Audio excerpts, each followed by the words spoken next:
Olá, senhoras e senhores. Vamos iniciar agora mais uma disciplina do nosso curso de Eletrônica Digital.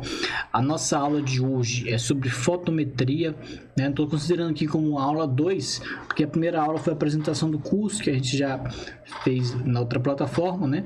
E aqui a gente vai apenas apresentar esse novo conteúdo teórico, né?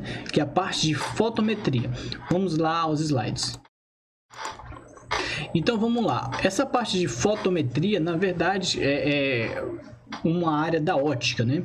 Então o que é a ótica, né? Ela vem do grego, que é visão, e é um ramo da física que vai estudar os fenômenos que tem como causa a energia irradiante no campo visual. Né? Então ela vai explicar alguns fenômenos da luz, né, relacionados à luz, como a sua decomposição, a sua curvatura, entre outros, né?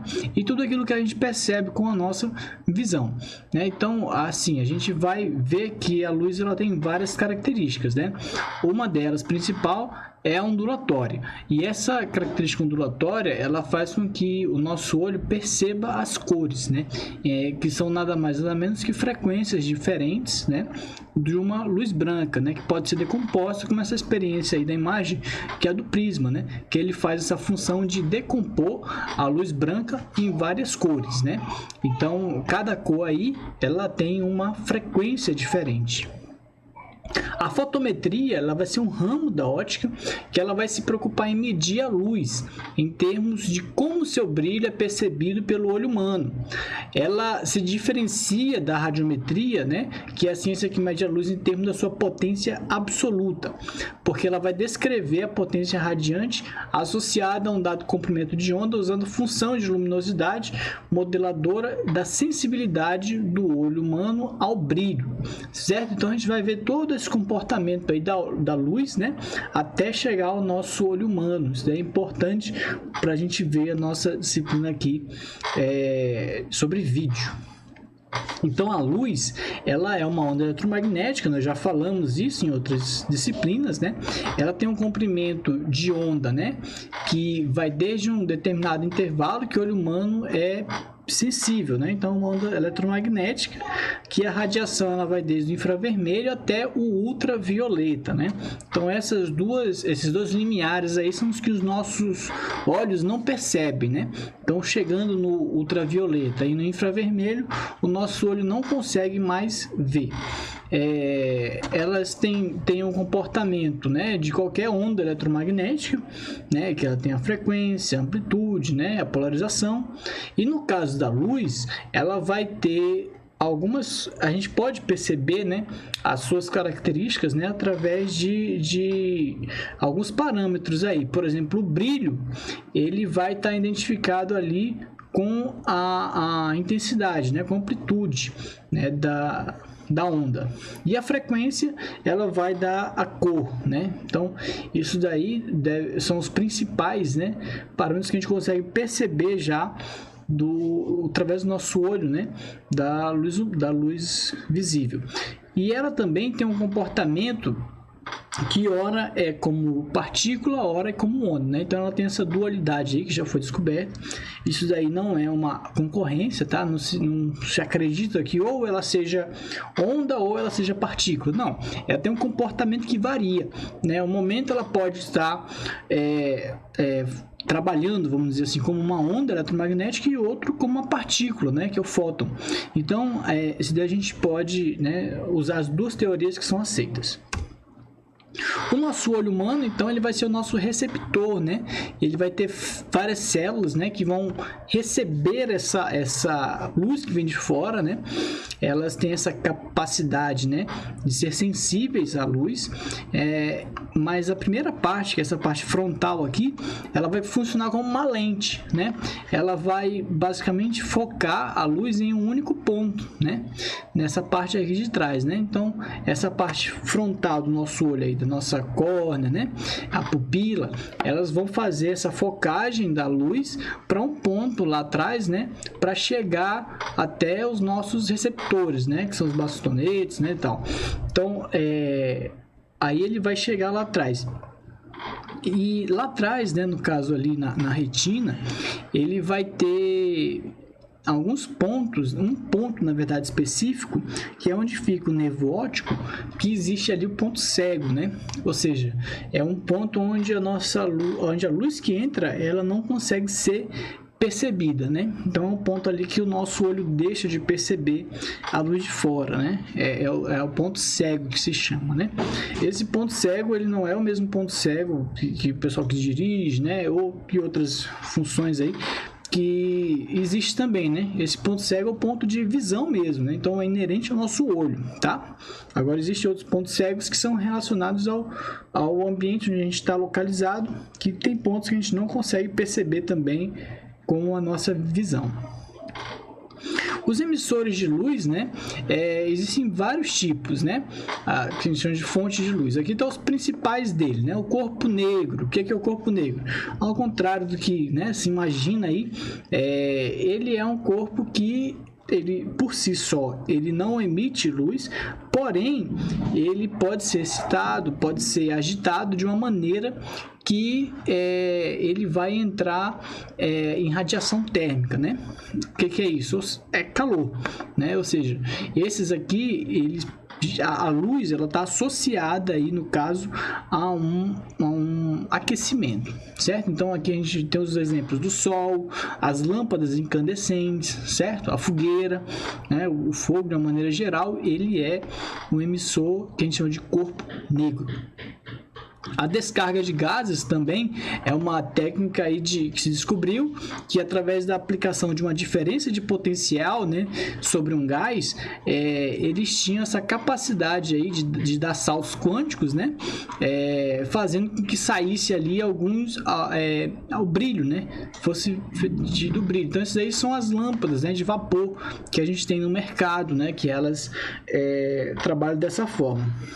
A fluorescência, né, que são materiais que convertem, né, a energia incidente dos elétrons ali em luz visível, né? Então essas lâmpadas que a gente tem mais comum hoje ainda, né, tem aquelas grandes, né, elas usam esse princípio aí, né, da fluorescência. Os diodos emissores de luz, que é a tendência que a gente tem hoje, né, que está se migrando, né, para essa fonte, mas já é conhecida há um bom tempo. Na eletrônica, o LED já é bastante utilizado, que é quando a gente já sabe, né, que aplica uma diferença de potencial aí num diodo específico, ele gera um brilho, né? Pode ter várias cores lá, que a gente sabe, né? No caso aqui, para esses fins, né, que a gente usa aqui de vídeo, etc., é usada a luz branca, né? Que ela tem um leque maior de formas de onda aí, né? Tem todas as cores, vamos dizer assim, dentro desse único gerador, né? E o LED orgânico, que é o que está sendo hoje, né, desenvolvido, né? Está sendo implantado, na verdade, já no mercado aí. Ele é uma variação desse LED, ele tem apenas uma camada a mais, né, de polímero, um fotopolímero, né? Que ele é transparente, né? Mas ele dá uma sensação visual diferente, né? Então ele faz com que a luz ela esteja mais uniforme ali em todas os comprimentos de onda. Então os iluminantes padrão, né? Esse foi definido como um parâmetro para a gente comparar aí o comportamento, né, de cada fonte de luz à nossa fonte principal, né, a nossa fonte materna aí, que é o Sol, né? Então o Sol ele é colocado como referência, né? E a gente analisa os demais iluminantes, as demais fontes aí, comparados a ela. Então aqui a gente tem essa curva, onde a gente pode ver aqui a curva C aqui, que é essa que está tracejada aqui por trás, ó. Isso daqui é o comportamento do Sol, né? A luz do Sol, como é que ela responde a cada forma de onda aqui, desde 350 nanômetros até 800 nanômetros, certo? E as outras formas de luz, os emissores, né, são apresentados aqui. Essa curva A é uma lâmpada incandescente. Então vocês podem ver que nas formas de ondas inferiores aqui, ela tem uma resposta também inferior, mas nos comprimentos de ondas superiores ela tem uma amplitude maior. isso daqui, né, não é o ideal, né? Nós queremos nos aproximar ao máximo do comportamento do Sol, né, que é a nossa fonte de referência aí. Então, hoje, os iluminantes mais modernos, eles já estão se aproximando mais aqui, ó, do comportamento do Sol. Então, esse é o nosso objetivo, entendeu? Então, a fonte de luz aí que a gente tem, quanto mais parecido, né, a gente tem a esse iluminante padrão nosso, melhor ele é, melhor resposta. Aí a gente vai ter várias grandezas, né, que a gente pode analisar dentro das fontes, né, de luz. Então, tem várias grandezas que a gente pode analisar. A gente já falou de algumas em outras disciplinas, mas é importante diferenciar que essas grandezas, elas vão desde as grandezas físicas, né, até as subjetivas. O que isso quer dizer? Da maneira que a gente fala aqui, que a gente conversa, que eu dou exemplos, às vezes eu posso até errar e falar de uma forma diferente, porque a gente usa para se comunicar muito mais essas grandezas subjetivas, né? Então, a gente fala de brilho, de saturação. Porém, as grandezas físicas, né, elas são as que são medidas, né? Então, essa informação aqui, né, seria o nome mais técnico, né? Muitas vezes eu até uso um nome pelo outro aí. Mas é importante destacar isso aí. Vamos falar aqui os principais. O primeiro é o fluxo luminoso, nós já até abordamos, né? Esse daí, para quem tá vendo na internet aí, a gente viu, isso daqui foi no curso de Eletrônica Analógica 1, tá? Em sala de aula ainda. Eletrônica Analógica 2, perdão. Então, o fluxo luminoso, né, ele é a potência luminosa emanada da fonte de luz e ele é medido em lumens, né? No caso aí, a gente está falando de uma área, né? Então, por isso que ele está aqui numa integral. Então, ele está relacionado, né, à área onde a gente está atuando aí. Ele passa ali por um determinado ponto, vamos dizer assim. É depois da geração, né, passando ali pelo meio do caminho. A gente vai entender isso daí daqui a pouco. A intensidade luminosa, né, ela é quando a gente tem uma fonte considerada pontiforme, né, ou seja, ela não tem uma área, né, de geração. Ela possui uma intensidade luminosa, né, que é medida em candelas, né. Então, essa é a formulazinha dela aí. O I é igual ao fluxo dividido pelo ângulo, né, do sólido aí, que é dado em esteroradianos, né, esse ômega aqui. O iluminamento, aí a gente já está falando mais para baixo, percebe que a gente está avançando aí, né? A gente já está falando agora da área, né? Da superfície que é atingida por essa luz, né? Então, aí a gente tem o fluxo dividido por S. Nesse S é a área na qual incide esse fluxo, certo? Então, no caso, a fonte pontiforme, né? Ela vai ter vai ter uma redução desse fluxo, que é dado por essa equação, né? Ou seja, o E por R ao quadrado, né? Quanto maior a distância, menor vai ser o iluminamento, tá bom? É importante a gente entender esse conceito de iluminamento, porque aí sim a gente já está falando de um parâmetro mais mensurável, vamos dizer assim, né?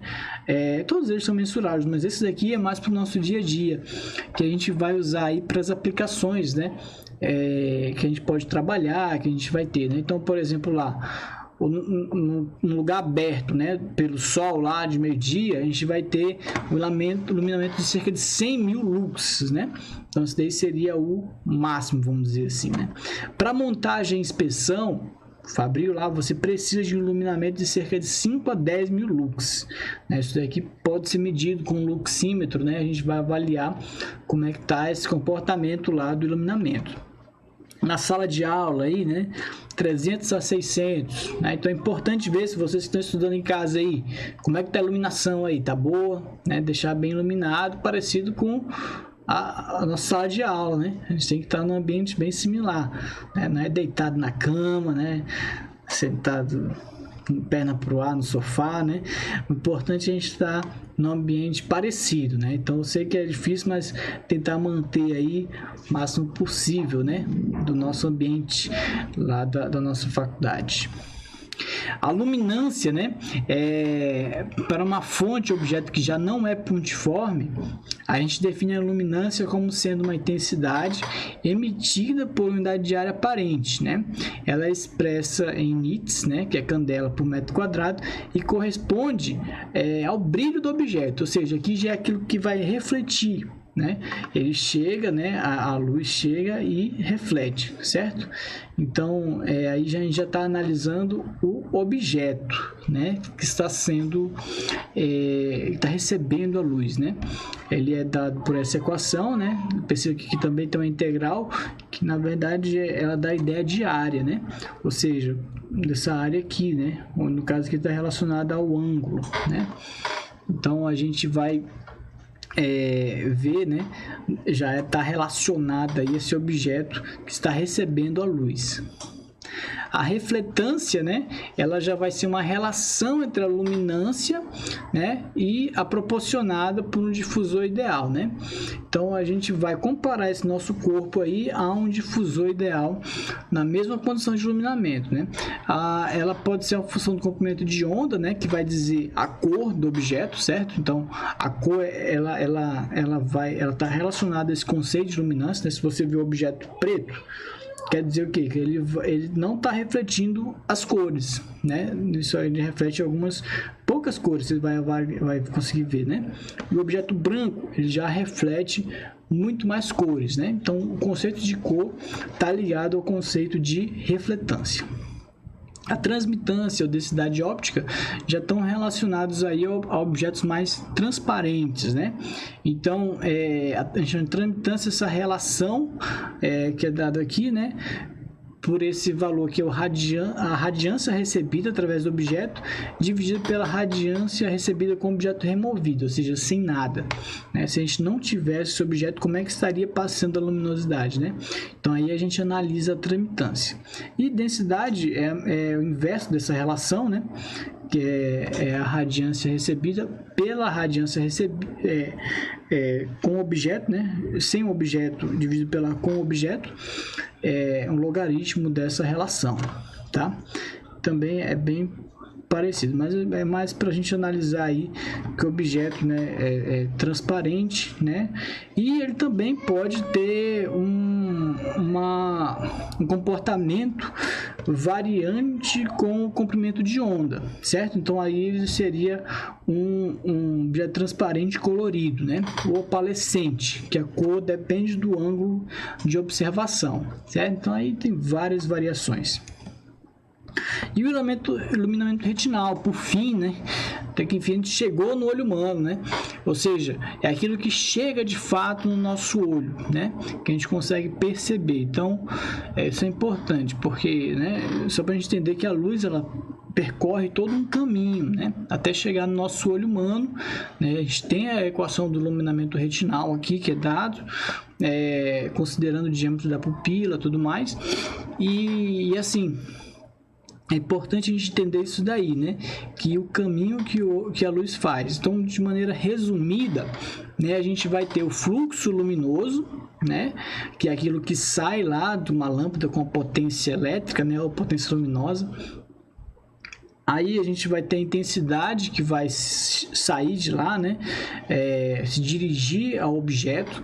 E o iluminamento, que é aquilo que chega no objeto de fato, né? Onde a gente está recebendo a luz ali. E o que a gente percebe com o nosso olho humano já é o iluminamento retinal, né? A luminância é uma característica aí também do objeto que a gente está analisando, certo? Então, de maneira resumida, todo esse daí é o caminho da luz, né? Até chegar no nosso olho humano. Outro conceito importante é o de contraste, né? O contraste, ele é uma relação aí entre a iluminância, né, do que a gente está vendo. Ele pode ser o simultâneo ou o sequencial, né? O simultâneo é quando a gente está falando de uma mesma imagem, o mesmo frame. Então a gente está vendo ali dentro daquela imagem estática o valor máximo e mínimo de brilho, né? De luminância que tem naquela imagem, né? E o sequencial, ele está num conjunto ali de imagens que podem ou não ser simultâneas, né? Então, a gente vai analisar o contraste dessas duas formas. Persistência, né, que é o que eu mandei ontem para vocês, não é você ficar insistindo aí em alguma coisa, né? Nesse conceito não. É o conceito do nosso olho humano, que foi descoberto o seguinte, que o nosso olho, ele não percebe uma certa variação de movimentos, né? O que isso quer dizer? Que ele fica como se segurasse a imagem lá na nossa retina, né, por um certo tempo, né? Então, percebeu-se inicialmente que essa variação era até de 16, né, variações por segundo, né, que o nosso olho não percebia, mas o que está se percebendo hoje, com o passar do tempo, é que ele vai percebendo menos, vamos dizer assim, né? Por exemplo, essa imagem aqui, ela tem 12 quadros por segundo, esse cavalinho que está cavalgando. Tá quase imperceptível, vamos dizer assim, né? Não é um HD aí, um 4K, mas a gente consegue ver o movimento, né? Claramente que ele está se movimentando com 12 quadros por segundo, né? É um GIF, né? Esse GIF é isso, tá? Para quem não sabe, o GIF a gente vai estudar depois esse formato. Mas aí a gente consegue ver, né, que o nosso olho ele percebe algumas imperfeições aí ainda, né? Então, esse valor de 16, se vocês forem pesquisar, por isso que eu vou ter para vocês pesquisarem, porque existem várias fontes diferentes, existem lugares que dizem que são 24, hoje já é usado aí 30, 60 frames por segundo. A implicação disso daí é o quê? Que nos filmes, né, que a gente vai falar aqui de vídeo, a gente usa aí um valor de quadros superior a esse mínimo, certo? Então, hoje, a maioria já usa um valor de 30 quadros por segundo, mas existem sim vídeos feitos em 30 frames por segundo, tá? Frame é a mesma coisa que quadro, tá? Para quem não sabe, depois a gente vai falar disso daí. Então, se diz, né, que esses vídeos de 60 frames por segundo, eles tem uma suavidade maior na imagem, né? Vamos dizer assim, você consegue avaliar, vamos ver com maior fluidez ali a imagem passando ali, né, de um quadro para o outro, né? Diz que cansa menos a visão, etc, né? Então, tudo bem, então a tecnologia está avançando, né? Hoje a gente já tem processadores melhores que já conseguem fazer isso daí, é lógico, né? Mas ainda precisa de uma capacidade maior de processamento, o dobro, né? Vamos dizer assim, de processamento para essa captura e transmissão em 30 frames por segundo. Então, esse daí é o conceito de persistência, tá bom? É essa retenção da imagem na retina do nosso olho. Então, as lâmpadas, né, elas vão ter uma variação infinita e quase de modelos que está avançando a cada dia, né? A primeira que a gente teve foram as lâmpadas incandescentes, né? A gente pode ver aqui no comparativo como elas são inferiores, né, às lâmpadas que a gente tem hoje no nosso dia a dia. Então, por que a gente não usa mais, não recomenda mais o uso de lâmpadas incandescentes, a não ser para aplicações bem específicas, tá? Existem ainda aplicações que usam lâmpadas incandescentes, inclusive suas variações ali, né? É possível ainda ser usadas, mas no nosso uso residencial não vale a pena. Então, vocês podem ver que ela tem uma vida útil mais curta, né, aqui. Uma potência, no caso aqui está falando uma potência de 100 watts, né, uma potência elevada, mas no caso para uso residencial se usava 60 watts, né, mas mesmo assim não é uma lâmpada muito boa, né, na relação lumens por watts. Na verdade é uma relação péssima hoje, né, você ter essa quantidade de lumens para cada watt, né, então você tem um consumo muito elevado, né? Então, nessa época aqui, a gente tinha a iluminação como um consumo relevante dentro de uma casa, né, de uma residência, né? A luz, ela realmente era importante ali. Hoje, o nosso consumo de iluminação, se você comparar com outros aparelhos, como um chuveiro elétrico, um ar-condicionado, um micro-ondas, uma geladeira, é muito baixo o consumo em iluminação comparado a esses aparelhos, né? Então, lógico, a ideia é que a gente reduza mesmo com o tempo, né? Hoje a gente está chegando aqui nessas lâmpadas de LED, né, que estão sendo usadas. Antes a gente tinha as fluorescentes, né, comuns, compactas, etc, né? E assim, vocês podem perceber isso daí, né, que a relação lumens-watts, né, ela está aumentando. A de sódio, né, elas têm uma relação bastante elevada, porém, elas têm um coeficiente, esse CRI aqui é o coeficiente de refletância, né? O que isso quer dizer? Que ela funciona bem para determinadas cores, vamos dizer assim. Ela não tem uma resposta muito boa em algumas cores, a gente não consegue perceber bem. Então, o sódio, ele tem uma eficiência boa, né? Ela geralmente se usa com potências elevadas, porém ela não responde muito bem a certas cores. Então é mais usada aí em áreas abertas, né? Ainda hoje é usado, né? Em áreas grandes, né? O sódio é usado estádios de futebol, né? Postes, né? Os postes estão migrando aí, a maioria para LED, né? O LED também ele é melhor aí para o trânsito, etc. Ok? Então essas são as variações que a gente tem. Existem outras aí no mercado. Os detectores, né, de radiação luminosa é só um slide mesmo, a gente já falou sobre isso daí em eletrônica analógica. A gente tem diversos tipos, né, que convertem essa radiação eletromagnética da luz num sinal elétrico que possa ser mensurável, né? A gente tem basicamente dois tipos de categorias aí, são os térmicos e os quânticos, né? Uma terceira categoria aí seria os fotoquímicos, né, que estão lá aquelas fotos tradicionais com filme, né? Elas usariam essa categoria aí dos fotoquímicos. Mas os térmicos, né, são basicamente aqueles que usam essa energia de radiação, né, percebem ali, vamos dizer assim, o comportamento térmico, né, e eles convertem então essa informação em sinal elétrico, né. Os piroelétricos, né, que já são de um valor maior, né, de temperatura, e o balômetro. Esses quânticos aqui são os que a gente mais usa, que tanto que acho que a gente só falou desses aqui, né, que por exemplo, fotorresistor é o que varia ali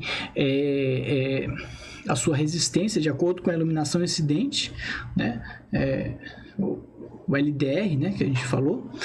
O fotodiodo, né, que ele varia também, como uma chave, né, que abre e fecha, e a fotocélula, que ele já gera uma tensão aí, né, de acordo com a luz incidente, né, que é usada aí na geração de energia elétrica, certo? Então, existem esses tipos, a gente já falou um pouco sobre isso, eu estou relatando mesmo, que esses aqui são os que a gente vai usar depois para detecção de imagens, né, e fazer os filmes aí, né, que a gente vai falar nessa disciplina dos vídeos, ok? Então era isso, essa é a parte introdutória desse conteúdo, né? A gente vai falar depois sobre outros assuntos aí, como a geração de imagens, né, para a gente trabalhar, ok? Obrigado a todos e boa noite.